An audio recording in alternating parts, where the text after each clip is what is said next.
Akhirnya, kisruh para broker yang memainkan kendali atas vaksin teratasi dengan masuknya tentara ke dalam arena. TNI di bawah Jenderal Andika dengan gagah berani membungkam BPOM dan membuat Depkes manut. Imunoterapi dendritik yang dilanjutkan penyempurnaannya dan semoga bisa dilanjutkan ke tingkat komersial, kemudian dijadikan acuan alternatif senjata perang lain melawan COVID. Gitu dong TNI, itu baru namanya bernegara. Aktif ambil bagian karena ini wilayah perang, wilayah Anda, wahai abdi negara militer TNI. Jangan pikirkan lagi izin ini itu. Ini keadaan darurat perang. Selama resikonya mendekati nol, imunoterapi dendritik segera dipakai ke masyarakat. Terima kasih BPOM dan Depkes yang akhirnya manut dengan langkah TNI, dan terima kasih TNI yang dengan tegas bersikap karena ini wilayah perang biologi. Kita harus menangkan perang ini dan kami rakyat tidak keberatan TNI yang di depan. Jangan broker vaksin yang di depan mengacaukan kebijakan bernegara lagi dia. Vaksin Nusantara sekarang sudah berjalan aman. Berjalan aman setelah Kepala Staf TNI Angkatan Darat Jenderal menertibkan Kementerian Kesehatan dan BPOM melalui MOU di Markas Besar TNI di Cilangkap, Jakarta. Kasat menertibkan Kementerian Kesehatan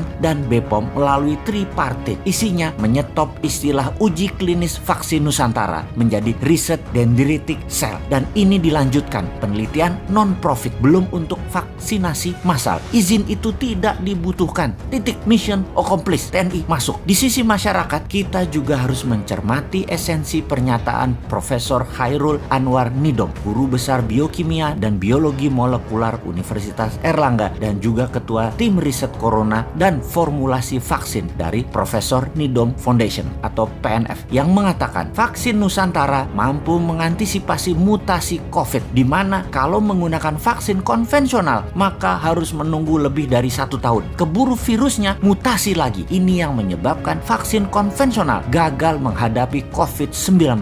Jadi vaksin Nusantara bukan konvensional vaksin, lebih tepat disebut imunoterapi. Vaksin Nusantara dendritik, cara kerjanya adalah darah pasien dikeluarkan, dipecah, dendritik selnya diambil, antigen virus dimasukkan. Sel dendritik dan virus berinteraksi. Setelah matang, serum disuntikkan ke dalam tubuh pasien kembali. Setelah itu, semoga para broker vaksin asing juga bisa di-stop tindak tanduknya, kemudian bisa mempercepat proses efikasi dan proses safety imunoterapi vaksin Nusantara. Dana vaksin asing yang nilainya triliunan rupiah menggunakan uang negara yang kebanyakan dipegang broker dan oligar semoga tidak berkutik lagi. Mereka itu sampai berani mempengaruhi para pejabat. Semua ini sebenarnya atas nama cuan, bukan atas nama humanitarian, bukan atas nama nasionalisme. Harus segera di-stop. Salah satunya dengan adanya imunoterapi vaksin Nusantara. Ini akan merubah permainan globalis tersebut secara telak. Militer Indonesia masuk itu patut didukung karena sebuah langkah terang-terangan melawan globalis. Jadi bagaimana kalau kita rincikan langkah itu? Siapakah Jenderal Andika sang kasat ini? Mengapa Jenderal Andika bisa menekan BPOM dan Kementerian Kesehatan? Agaknya kita mundur sebentar, mempertanyakan tanda jasa medali Legion of Merit Degree of Commander dari pemerintah Amerika di tahun 2020 kemarin. Itulah medali tertinggi yang pernah diberikan kepada seorang petinggi militer negara lain, di mana bagi pengamat intelijen pertahanan ini sesungguhnya kode keras. Pentagon adalah nasionalis. Pentagon di bawah Chief Joint Staff Panglima Gabungan Miley memang nasionalis tulen yang mengadakan perjanjian ekstra ketat kepada Biden tepat sebelum hari pelantikan, yang isinya kita semua sudah buka di informasi jauh-jauh hari sebelum ini. Anggaran militer 4 tahun ke depan nilainya 3 triliun dolar dan tetap berperang melawan Tiongkok. Apa yang terjadi? Semuanya disetujui oleh Biden. Jadi medali The Legion of Merit Degree of Commander adalah kode keras perlawanan terhadap globalis yang disematkan kepada Jenderal Andika. Dan kalau militer dalam hal ini Jenderal Andika bertindak, inilah tindakan nasionalis melawan globalis. Kembali ke imunoterapi vaksin Nusantara. Ini adalah kabar baik untuk kemanusiaan. Dunia segera melihat secercah harapan baru dimulai dari Indonesia tanpa cawe-cawe regulator yang miring ke globalis dan broker vaksin. Good luck.